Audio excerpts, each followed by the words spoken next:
Welcome to story time. Today we'll be reading The Legend of the Sand Dollar.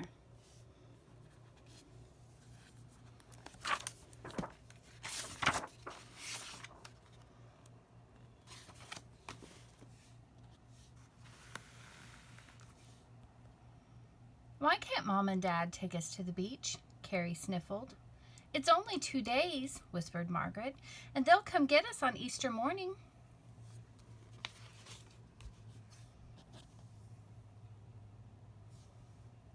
Carrie tried not to cry.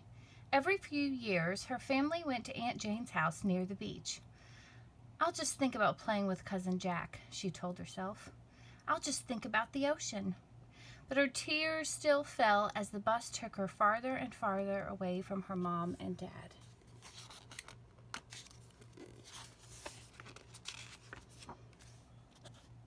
Early the next morning at Aunt Jane's, Carrie went out to look at the boats on the river.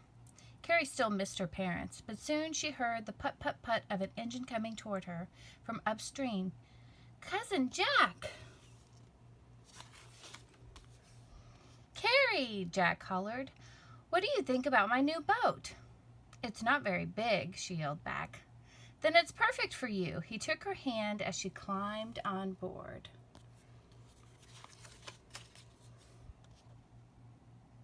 The river opened to the wide bay. Hang on, Jack yelled.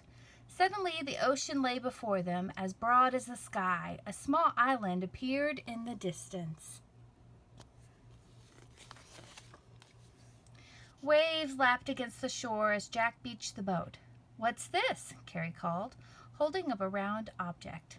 That's a sand dollar, Jack answered.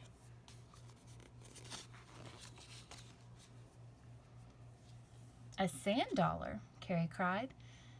This isn't money, right? Said Jack. It's a starfish that used to live in the ocean. How did they get here? Carrie asked. When the tide goes out, it leaves sand dollars behind, Jack said.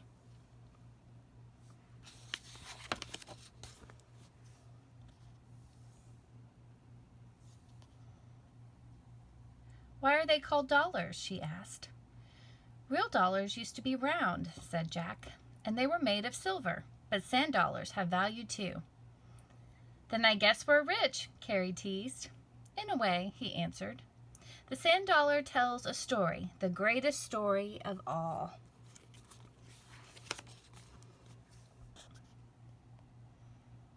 Can you see the Easter lily on that side?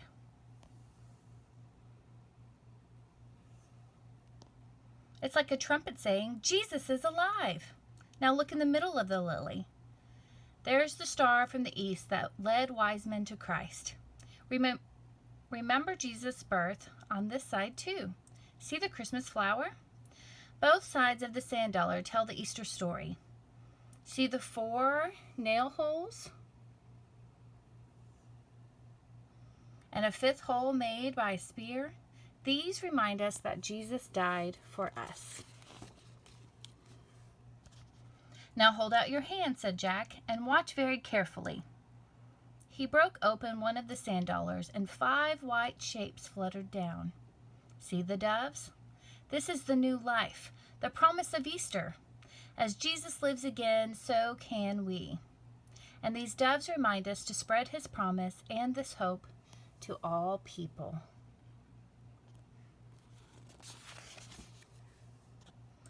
Oh no, Carrie cried. We dropped them. Jack wasn't worried.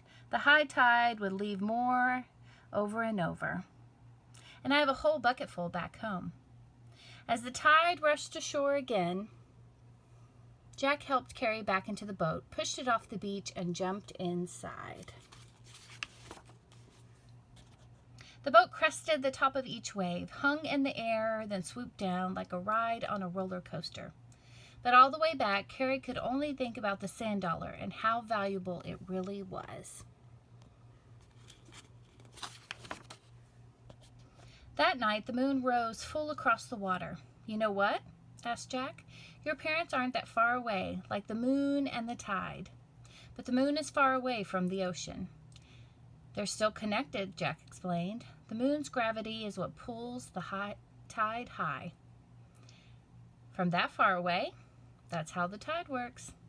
Like how God can remind us that he is close too, whispered Carrie, thinking of the sand dollar. The next morning, Carrie put a sand dollar in her sister's hand. "Happy Easter, Margaret," she said. "Thanks, Carrie." Carrie smiled and said, "Do you see the Easter lily?" "An Easter lily?" "Yeah, and inside there are little doves. I'll tell you the whole story."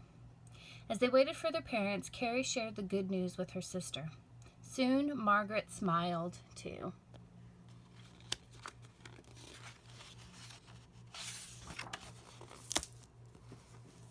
What a great story about the sand dollar. Have you ever found a sand dollar at the beach or seen one?